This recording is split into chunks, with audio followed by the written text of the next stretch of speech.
Hey everyone, my name is Sahil and in today's video, we'll take a close look at the different types of hardware and accessories used in transmission and distribution lines. But why should you listen to me? At Axis, we have been manufacturing a wide range of electrical hardware for overhead lines for the past 30 years. You will find our products installed in various rural electrification projects and utility scale applications around the world. So let's get into it. Why are we discussing overhead line systems? These components like insulators, pole line hardware, and crossarms are the backbone of the overhead line system. They ensure the safety and reliability of power transmission from the generation to the end users. This video will give you insights into how exactly they work, helping you make informed decisions while selecting or maintaining equipment for transmission lines. Let's start by understanding crossarms. Crossarms are vital components in transmission systems, serving as horizontal supports on towers and poles. They hold conductors and electrical equipment, ensuring proper spacing and load distribution. Now, let's explore their types according to their applications. Firstly, for rigid lines and suspension lines. Brackets and knapwood are commonly used. Brackets offer support and stability for rigid conductors, while knapwood allows for adjustment and alignment of the conductors. The term knapwood is inspired by French architecture and is designed with a curved shape to improve stability and support on the pole. The upset bracket is another commonly used crossarm type in this context. Now, let's discuss terminal crossarms. They're installed at power line endpoints to keep lines fixed. Different types include the upset bracket BIS, the single anchorage crossarm, the double anchorage crossarm, and lattice type 2 poles crossarm. Transformers supporting bracket crossarms. The transformer supporting bracket provides stability to transformers mounted on poles or towers. The public lighting console. This specialized crossarm offers support for street lights supporting urban infrastructure. Now let's discuss insulators. Insulators stop electricity from passing through them. It's very simple. Originally, these were used on telephone poles and were made from glass or ceramic. They helped keep the electric wires safe at a distance on the poles. However, in the 1960s, insulators made from polymers were introduced. Why did that happen? I've explained that in a separate video. The link is here and in the description. Now, let's understand the different types of insulators in detail. Let's start with pin insulators. This is the most common type you will see in smaller transmission or low voltage distribution lines. They have a single porcelain, glass body or polymeric insulator with a threaded metal pin at the bottom to secure it to the crossarm and other supporting structures. These insulators are suitable for low, medium and high voltage lines. Their limited flashover voltage and mechanical strength make them unsuitable for higher voltages. We manufacture and supply pin insulators in polymer and ceramic depending on the requirement. Now let's discuss disc insulators. These are also known as strain insulators and tension insulators. They're designed to absorb the tension in the conductors and keep them at a safe distance from supporting structures. These insulators are used in areas where tension in conductors is the highest, like where transmission lines change direction or encounter dead ends. We have disc insulators in polymer and ceramic and can be customized with all relevant electrical and mechanical properties as per your requirement. Now, stay insulators. Also known as guy wire insulators, these are installed in transmission lines. They provide insulation and mechanical support to the guy wires that stabilize transmission towers.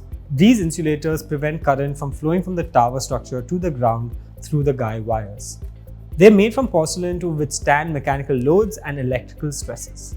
They maintain the stability and alignment of the transmission towers, especially in areas with high wind loads or uneven terrain. Now, shackle insulators. These are used in transmission lines when the line needs to change direction or pass through obstacles. They are attached to supporting structures with D-iron or bolts. Shackle insulators are ideal for low and medium voltage applications and are often seen in distribution lines as well. Before moving ahead to the rest of the video, I have a small request for you. Please subscribe to our channel and please subscribe to our newsletter where we will share product installation techniques, product and design standards, application of various products, and general updates on the electrical industry. You will find the link in the comments. Next, let's discuss supporting hardware. This hardware provides support and insulation, allowing for efficient power transmission. Anchor shackle. Made from forged steel, this component connects the insulator chain to the crossarm. In transmission lines, it attaches composite polymeric insulators to the pole. The socket eye. Over here it's installed. Made from forged steel, this component connects the suspension or anchoring clamp to a polymeric insulator, like this. In transmission lines, socket eyes function as a part of the insulator chain. It links suspension or tension clamps to the insulator chain. The ball eye, and here you can see it installed, is also part of the insulator chain, and it attaches ball and socket insulators to other associated hardware such as anchor shackles to polymeric insulators. The combination of a ball oval eye and an anchor shackle, or the combination of a circular ball eye and a U-bolt set, is a common pair on distribution towers. Next, the U-bolt set. U-bolts serve as fasteners in transmission line suspension assemblies. This hardware clamps objects and attaches to supporting structures, providing stable connections between components. U-bolts are designed to secure suspension clamp assembly chains or other hardware to poles or towers in transmission lines. The anchoring clamp. The body of the anchoring clamp is made from an aluminum alloy, but the bolts, nuts and washers are made from galvanized steel and stainless steel. They're designed to anchor the conductor from the pole when the line's direction is being changed at extreme angles. You will find them installed at the start and end of the line or the spot where the line is taking extreme turns. Next, the suspension clamp.